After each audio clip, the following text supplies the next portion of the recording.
E a primeira pergunta, que é uma coisa que veio bastante, a gente colocou na forma de uma das perguntas, mas é sobre a mandioca, Gabi. Ó, alguém Uhum. falou, quero saber sobre a mandioca. A pediatra não recomenda dar mandioca porque engorda e porque tem alguma substância que pode prejudicar a criança com a T21.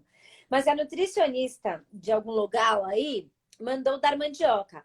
Lógico que pouco, mas recomendou. Ela falou até para justificar, porque criança pode comer peta. O que é peta?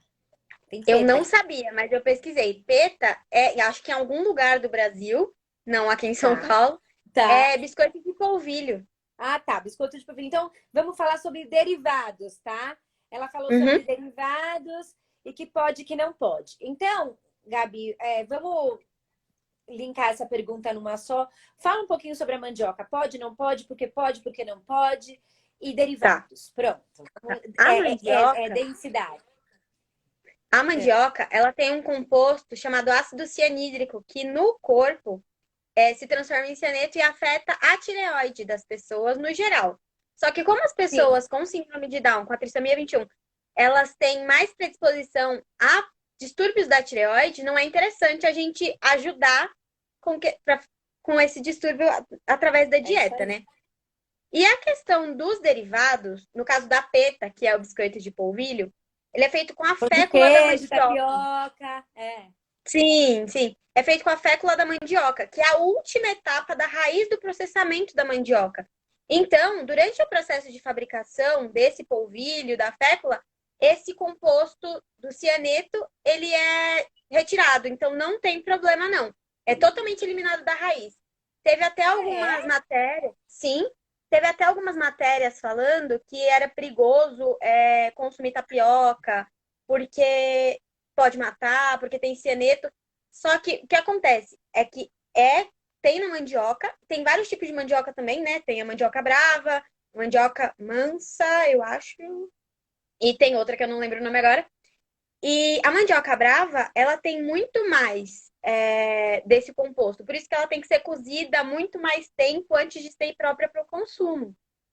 Mas Até em para as todas pessoas as. comuns, isso. Sim, mas em todas os processos de extração dessa farinha, da fécula e Uhum. do polvilho, com a própria água já é tirada esse composto. Então não tem problema.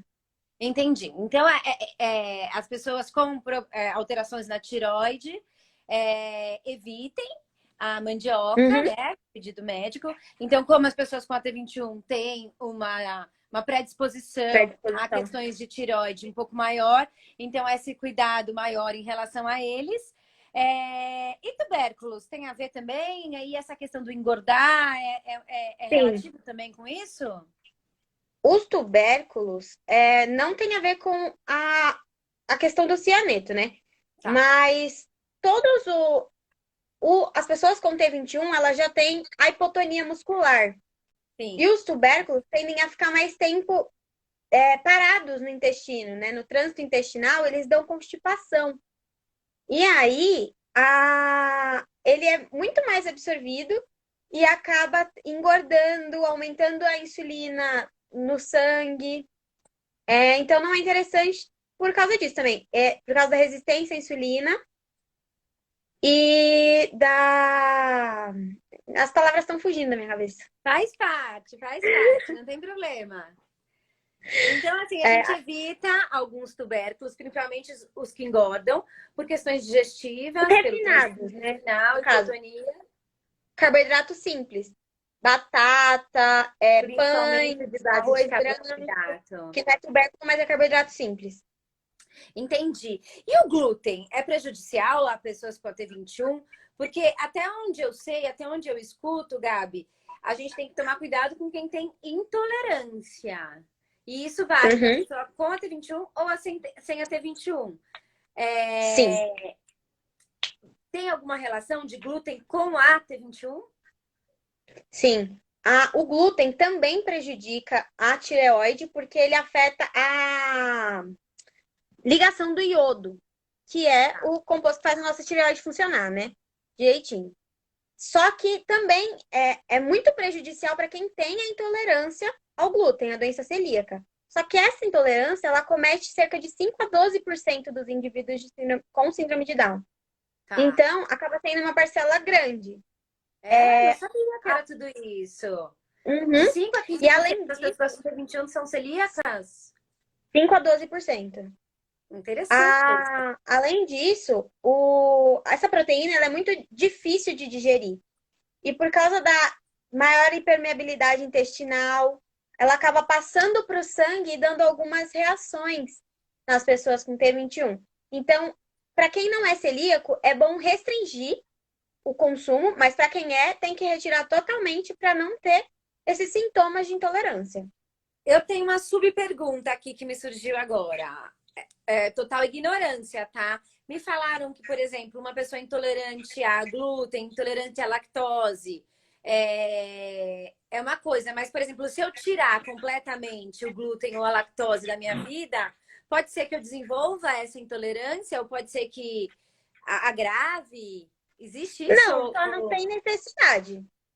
Se você não é celíaca ou intolerante à lactose, não tem malefícios de tirar o glúten e a lactose, porque as proteínas, né, no caso, provenientes do glúten ou o açúcar, que é a lactose, a gente consegue de outras fontes, não a lactose, mas outras fontes de glicose, né, Uhum. no nosso corpo.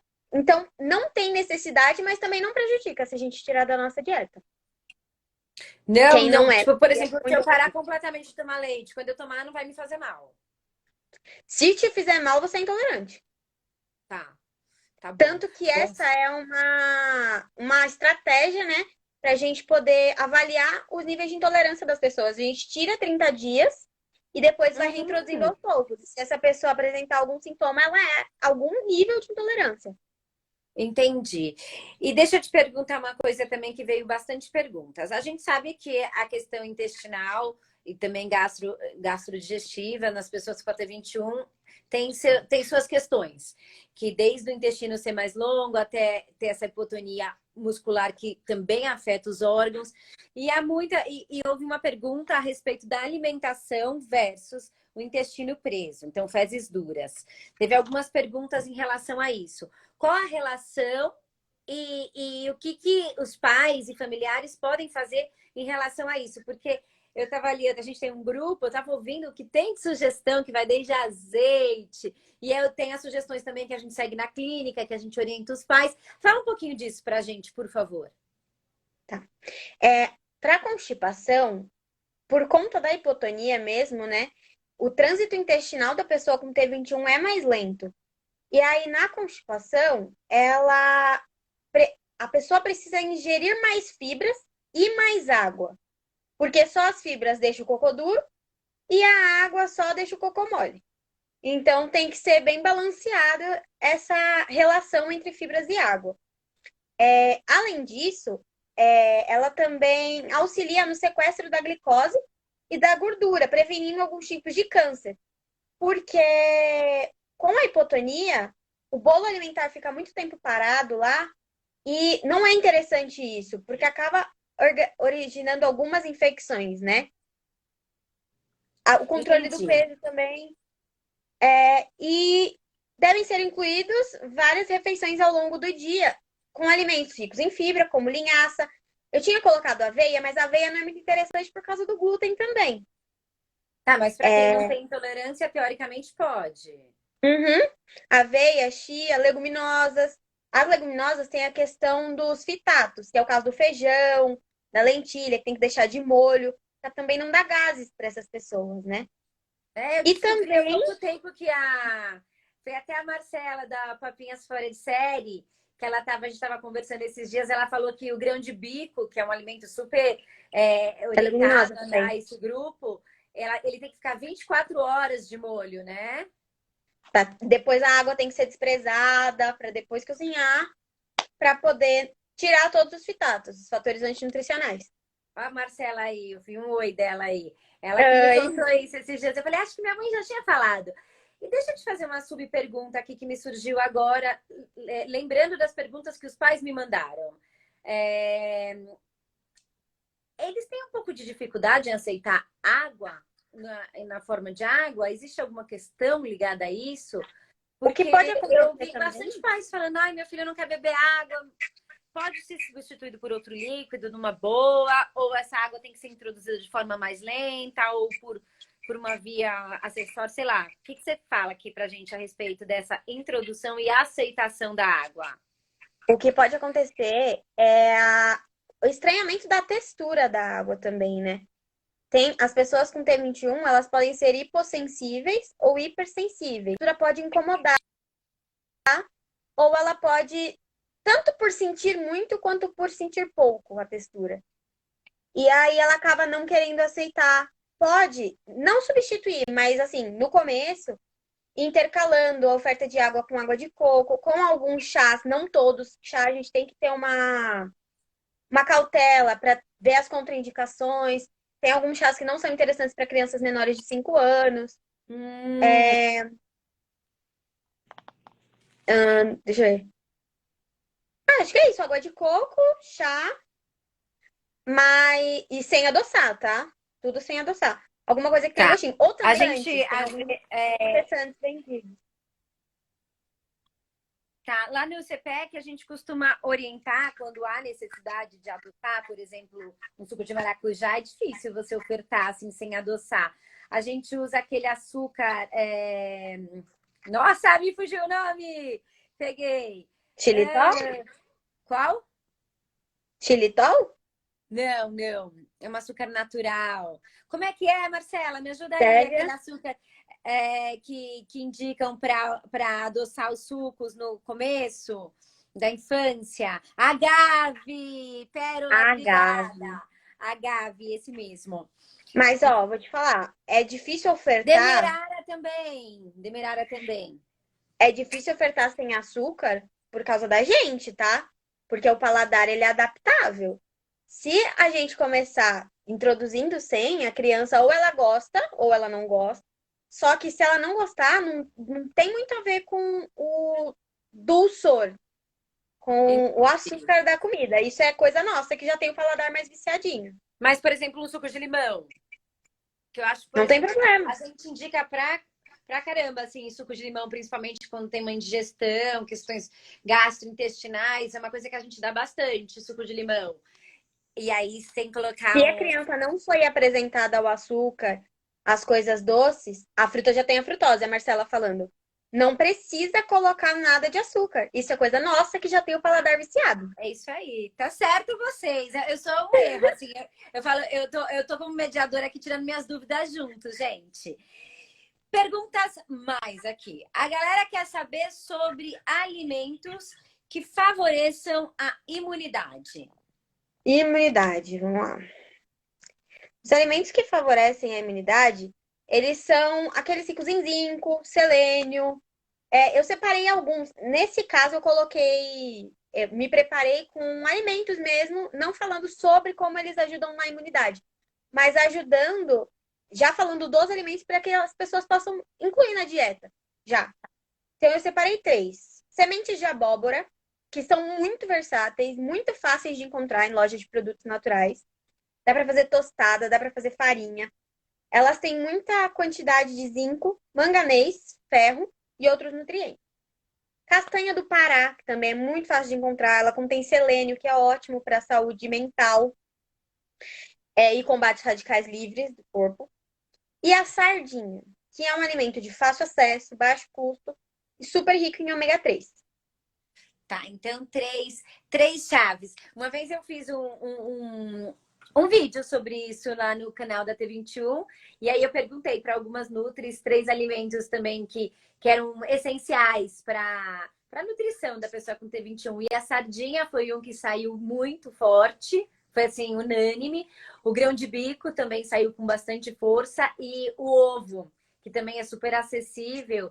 E até lá no CPEC a gente usa bastante carne de peixe, carne branca e carne vermelha uma vez por semana só. Uhum. E o ovo bastante. Então saiu e é um preço acessível, né? Sim. Uma coisa importante da sardinha também é que se for comprar ela enlatada, é importante que ela seja enlatada em óleo, não em água.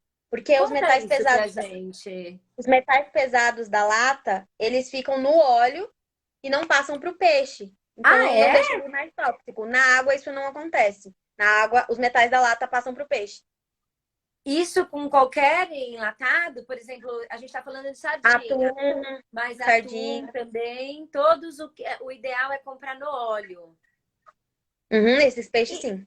e deixa eu te fazer uma pergunta aqui também, que é pergunta minha, que apareceu lá na lista de perguntas, mas agora bateu uma curiosidade, que eu andei escutando também recentemente de alguém.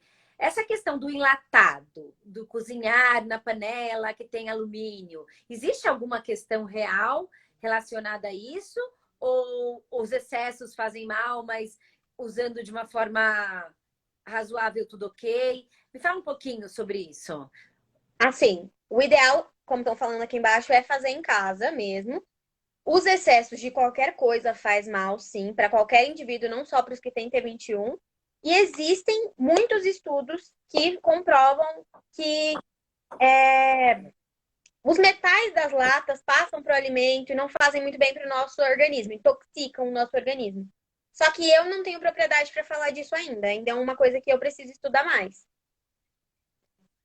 Então, eu não sei te Tá, dizer entendi. se tá tudo bem, real, liberado, mas o que eu costumo trabalhar tá? Todo excesso faz mal. Quanto mais próximo da Tá. alimentação natural que a gente tiver, melhor, para qualquer indivíduo. Ah, isso sempre, né?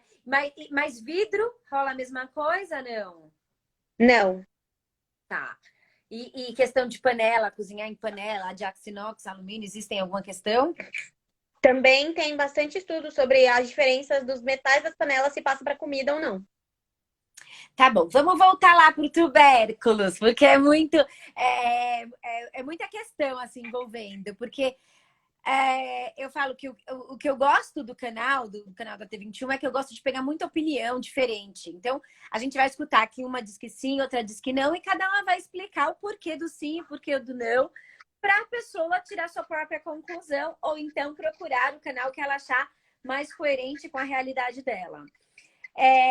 Então, a gente falou um pouquinho sobre a mandioca, questões da tiroide, mas em relação aos outros tubérculos, tem problema, não tem problema? Qual é a sua opinião em relação a isso? A minha opinião é que eles devem ser evitados, sim, porque por causa que eles são ricos em carboidratos simples, então eles favorecem a constipação, toda aquela questão do trânsito intestinal mais lento, estufamento. Eles também têm um índice glicêmico muito alto. Então, eles promovem saciedade por menos tempo. A pessoa com síndrome de Down, ela já tem uma dificuldade de se sentir saciada. Então, quando você oferta uma comida que já, numa pessoa sem síndrome de Down, ela já esvazia, tem um esvaziamento gástrico muito rápido, ela vai querer comer cada vez mais aquilo. Então, o ideal é ter carboidratos mais integrais. Tubérculos, tipo batata doce, eu acho mais interessante, mas tudo sempre com restrição por causa do público com T21. Entendi. Então, eu acho que a cautela maior em relação à digestão tem a ver com também o fato de engordar, né? Existe essa questão de saciedade, que por vias neurológicas, por questões mesmo da T21, muitos deles têm. A gente ouviu também bastante falando nisso no grupo, que chora quando acaba a comida, fica ansioso, e é a sensação de saciedade, ela não está presente, ou está presente, mas um pouquinho mais inibida. Então, eu acho que é interessante ter esses cuidados em relação a tubérculo, certo? Certo. Agora vamos falar de um amigo inimigo, que já foi melhor amigo, que já foi mais um pior inimigo, que é o ovo. Pode comer todo dia, a gente sabe que tem um valor nutricional incrível, mas qual é a indicação, qual é a sua indicação, né, em relação ao ovo na T21? Ó, os ovos. Eu achei recomendação que a partir dos 6 meses é interessante ofertar 3 vezes por semana, pelo menos. Porque a gema do ovo, ela, além de todos os nutrientes que o ovo tem, das proteínas incríveis, a gema do ovo, ela é rica em colina, que melhora os níveis de atenção da pessoa com T21 e diminui os riscos de doença cardiovascular e Alzheimer. Por que que eu concordo com essa indicação de pelo menos 3 vezes por semana a partir dos 6 meses. Porque eu recomendo que varie o consumo da proteína animal também. Porque senão a gente fica muito restrito a todos os nutrientes que tem no ovo. E quando a gente varia, coloca uma vez por semana uma carne vermelha, outra vez uma carne de peixe, outra vez uma carne branca, a gente acaba tendo uma gama maior de nutrientes para o nosso corpo assimilar, né? Legal, concordo. Deixa eu te fazer uma pergunta que está aqui na lista. Mas antes eu vou te perguntar, como uma pessoa que não entende aqui, o que é a caseína. Porque a pergunta é, a caseína pode ser fator favorável para a produção constante de coriza? Então, primeiro você explica pra gente o que é a caseína, desculpa, e qual é a relação dela entre a produção de catarro. A caseína ela é a proteína do leite. Tem pessoas que são alérgicas à proteína do leite de vaca, né? A PLV. E essa proteína, ela é dividida em caseína e proteínas do soro do leite, que são metabolizadas de forma diferente no nosso corpo. A caseína, quando a gente tem alguma sensibilidade a ela, o nosso corpo dá sinais em forma de sintomas. E um desses sintomas é a produção excessiva de muco.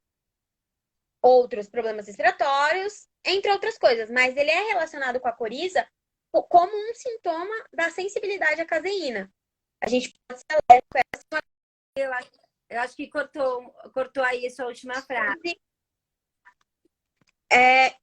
Ih, agora. Tá aí? Pronto. Tá aí, mas você vai ter que dar uma rezinha, que deu uma cortadinha. Tá. A formação excessiva de muco, ela é um sintoma da intolerância à caseína, da alergia à caseína, na verdade, né? A sensibilidade. Então, quando a gente bebe leite ou come algum derivado de leite e tem esse sintoma, significa que alguma coisa está errada que tem que ser investigada, que o nosso corpo não está reagindo bem a isso. Então, um sintoma de que a pessoa pode ser intolerante à lactose é a Não. produção de catarro. Não. Intolerância à lactose é diferente de alergia à proteína do leite de vaca. Ai, tem uma pergunta parecida com isso aqui. Qual é a diferença entre alergia e intolerância alimentar? Sim, essas alergia e intolerância, elas possuem origens diferentes no nosso organismo. Alergia é uma coisa do sistema imunológico que costuma surgir na nossa infância, depois que a gente é exposto ao alimento.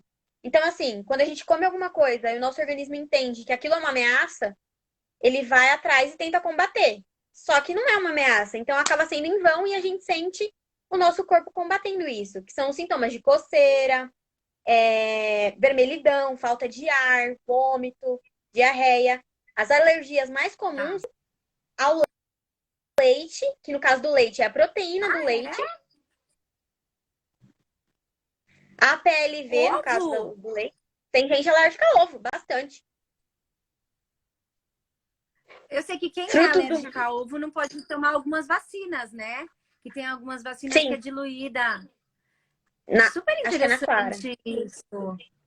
Hã? A Clara. É a Clara. Mas Tá, então... Frutos do mar também, amendoim. E a intolerância, ela é um problema digestivo. Ela acontece no nosso intestino. Que é quando a gente não tem alguma enzima que precisa para digerir alguma coisa que a gente comeu. Então, a gente come, a comida cai no intestino, quer dizer, vai para o estômago, não é digerido pela enzima que a gente não tem, e vai para o intestino sem ser digerido.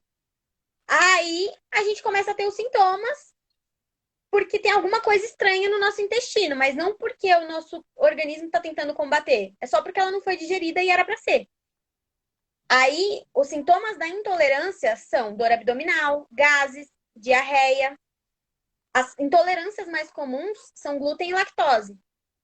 Entendi. Que são o glúten, a proteína, né, a gliadina, que a gente não consegue digerir direito, quem tem a intolerância.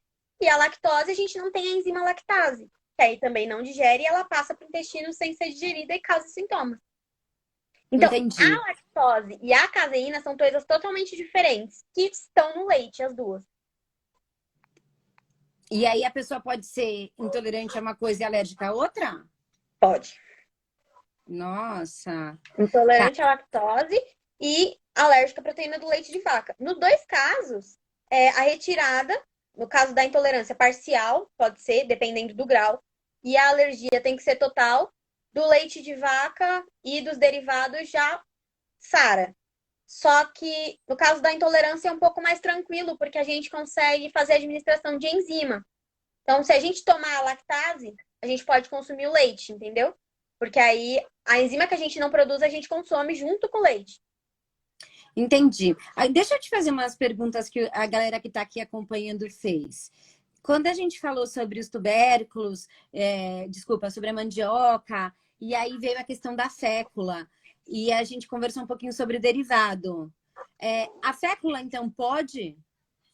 Uhum, sim. Eu li nas minhas pesquisas que no processamento é aquela coisa, tudo sempre com moderação. Claro. Mas que a questão que é prejudicial à tireoide presente na mandioca, ela é eliminada durante o processamento para virar fécula e depois para virar polvilho. Tá, legal, isso é uma informação importante. E qual é a sua opinião em relação ao leite de vaca? Leite de vaca. Eu acho que ele é importante se introduzido no momento certo, porque introduzido mais cedo, mais tarde tem a probabilidade da pessoa desenvolver uma alergia também é grande, se for, por exemplo, antes dos 6 meses de vida para uma pessoa típica. O sistema digestório dela não está pronto para receber o leite de vaca. Ele é muito gorduroso, ele tem proteínas de mais difícil digestão, como, por exemplo, a caseína, que o nosso intestino, antes dos 6 meses de vida, não está pronto para receber. Então, se a gente recebe e vai ter diarreia, por quê? Vai passar sem ser digerido direito. E aí a criança pode desenvolver uma alergia àquele alimento. Entendeu? Por causa da Entendi. imaturidade do sistema. Então, eu Então, acho que sim. fórmulas são os mais indicados mesmo, né? Sim, fórmulas. Tá. O primordial, aleitamento materno. Mas na Ah, sim, impossibilidade, né? fórmulas de acordo com a faixa etária da criança. O aleitamento materno, você indica até que idade? 6 meses. No mínimo? No mínimo, sim. 6 meses de forma exclusiva, um Tá. ano de forma complementar, só que até nem a mãe nem a criança querer mais. Mas é que a partir de um Entendi. ano, a comida já tem que ser a principal fonte de nutriente. Mas até um ano, ainda é o leite materno. Entendi.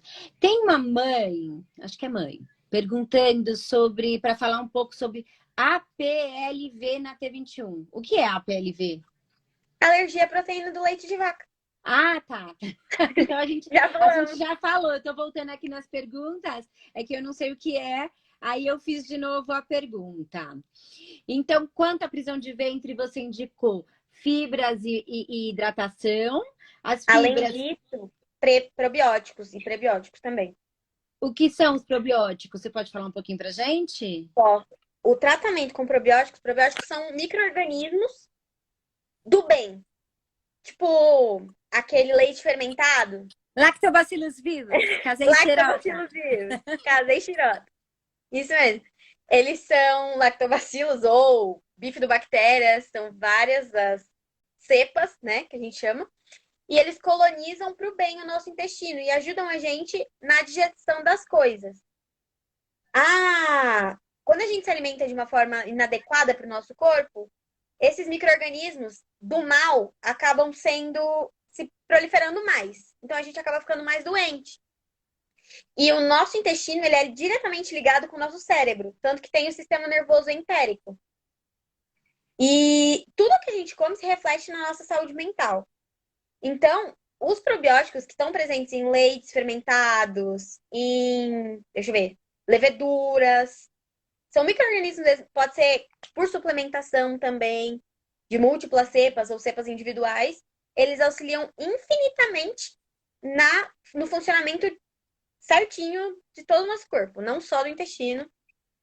Tá, deixa eu emendar aqui uma questão que tem umas perguntas sobre, e a gente sabe que teve o Ministério, não sei como é que chama, o pessoal da pediatria fez um parágrafo que proibia suco na pediatria. Uhum. O que você me fala sobre isso? Me traduz isso, né, numa linguagem de uma nutricionista, que eu falei como uma total leiga agora. E me fala um pouquinho disso e o quanto isso é real dentro da T21 ou na T21 essa questão não é considerada, é liberado o suco. Não. A questão do suco é que, assim, o suco natural da fruta, ele nem sempre proporciona o mesmo benefício da fruta inteira. Porque durante o preparo, a gente perde fibra e alguns nutrientes. E aí, o poder da saciedade dessa fruta é perdido. Além disso, também tem a questão que, assim, para fazer um suco de laranja, vai, ao invés de uma laranja, você precisa de três. Aí Uhum, já é uma quantidade de frutose, que é o açúcar da fruta, muito maior do que se você consumisse uma laranja e sem as fibras dessa laranja, porque você tirou tudo e só tá com o suco. As fibras estão no bagaço. Quando você chupa uma laranja, é uma fruta perfeita, porque as fibras, elas auxiliam o nosso corpo a absorver do jeito que tem que ser absorvido a frutose também, para não uhum. deixar ser de mais nem de menos. Quando a gente coloca isso no suco, dá uma sobrecarga para o nosso corpo de frutose. Teve uma blogueira há um tempo que falou que fruta dá cirrose. Não dá, tá? Sobrecarrega. Não é desse jeito, mas realmente não é interessante. Para quem está querendo perder peso, não é interessante. E para as pessoas com T21 que tem essa facilidade em ganhar peso, também não é interessante, entendeu? Porque a frutose é um carboidrato. E é um carboidrato que auxilia infinitamente também nisso. Então, sempre o melhor é consumir a fruta inteira. A questão do suco, isso eu tô falando dos sucos naturais, né? Tá. Ainda tem sucos à base de fruta fabricados pela indústria. Esses sucos, geralmente, eles são feitos de extratos de frutas Não, mas e aí tem adicionado conservantes, né? açúcar refinado, concentrado de uva ou maçã para adoçar, quando muito bonzinho, ou adoçantes artificiais. E também tem os preservantes, aromatizantes, outros aditivos, são caracterizados como alimentos ultraprocessados, que a recomendação para todas as pessoas do Ministério da Saúde é para evitar alimento ultraprocessado. Quanto mais perto Uhum. do natural, melhor. Para tudo sempre, né? Mais uma vez. Teve bastante gente falando, concordando com você, que tomam o suco mesmo sem açúcar. O açúcar que é indicado quando opta por colocar é o demerara, né? É, tem gente perguntando também se está rolando teleatendimento. Você está fazendo Tá rolando. teleatendimento? Sim, eu Então, atendo online. tá. E Então quando ela atende não for online. online, eu atendo perto do metrô Arthur Alvim, na zona leste de São Paulo. Tá, então depois Mas você me durante a passa seu quarentena eu tô contato para eu liberada. ter. Quem quiser me pede que eu dou. Também tá tendo alguém perguntando se o doutor Zé tá fazendo atendimento online. Tá também. Tá todo mundo fazendo, que é só o que a gente pode fazer por hora. E Pois é. agradecer, Gabriela, pela sua participação, por tirar essas dúvidas. A gente vai fazer uma mesa com mais nutris. Até se a Marcela quiser participar dessa mesa, ia ser legal também, que é uma visão materna de alguém que super cuida de alimentação e entende bastante. E aí a gente pode ir aprofundar um pouco mais e aí ter outras opiniões a respeito do mesmo assunto, que é uma coisa que eu acho super interessante. Quer Ótimo. falar alguma coisa, Ô, Mal, eu? Gabi? Eu quero agradecer pela oportunidade, assim, foi incrível. Pedir para as pessoas aqui que não me seguem, ir lá no meu perfil, eu posto bastante coisa legal também, tô sempre me atualizando. Tenho muita coisa para aprender ainda. Me formei no ano passado, mas também não me falta vontade. E eu acho que isso é muito importante também. Falta muita gente para esse público tão querido nosso.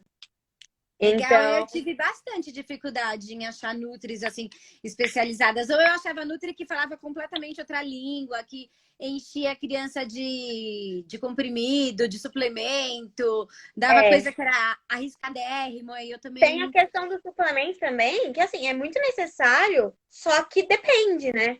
Cada Não, indivíduo sim, não é cada um caso é um indivíduo com caso, e T21, tem o que é uma pode, o que não pessoa. pode. É mais uma live essa, né? Falar sobre isso. Sim. Qual é o seu perfil que alguém está perguntando? Nutri Pelissari. Tem no folder que a gente fez a Tem. chamada, tem o Insta dela. E aí vocês conseguem falar com ela também Pode me mandar pela... mensagem. Isso, super acessível, gente boníssima. E aí depois a gente vem com essa mesa só de nutricionista, eu ali causando, e a gente vai pôr o doutor Zé e a doutora Patrícia para mediar também e dar a opinião deles, para a gente aprender um pouco mais com muitas opiniões. Ótimo. Obrigada, Gabi. Obrigada, gente, que participou aqui. Eu que Amanhã agradeço. a gente está aqui de novo com o pessoal da Educação Física, falando sobre físio. E aí a gente, logo menos, já manda a data dessa mesona aberta que a gente vai fazer, com 4 ou 5 pessoas ao mesmo tempo. E aí a gente vai um pouquinho mais profundamente todos os assuntos aí que aparecerem, tá bom? Tá bom. Beijo, Muito Gá! obrigada. Beijo.